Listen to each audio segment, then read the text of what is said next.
Kim Chiu naiyak sa takot, kabado sa movie nila ni Paolo, binash pa ng netizens, mukhang emosyonal na si Kim Chiu sa kabila ng kanyang upcoming movie with Paolo Avellino dahil hindi niya maitago ang takot na baka walang manood sa kanilang pelikula. Ayon sa source, sobrang pressured daw si Kim na mag-deliver sa box office, lalo na't matagal na rin siyang hindi nagbibida sa isang pelikula.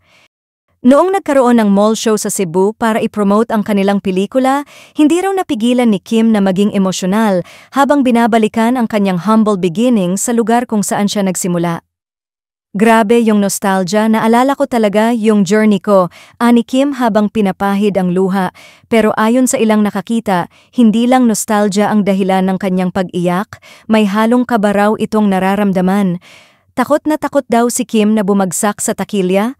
Ayon sa isang insider, kabado raw si Kim na baka hindi tangkilikin ng mga tao ang pelikula nila ni Paolo.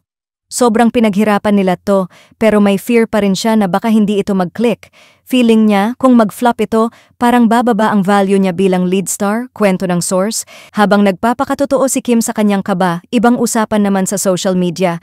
Nag-trending na naman si Kim kamakailan dahil sa kanyang controversial na deserve comment sa Showtime. Sa isang episode, nagbigay siya ng opinyon na nagdulot ng mixed reactions. May mga pumuri sa kanyang honesty, pero marami rin ang bumatikos. Deserve? Parang siya nga, hindi deserve ang lead roles. Banat ng isang basher. Lagi na lang si Kim. Puro pa cute, wala namang bago. Dagdag pa ng isa.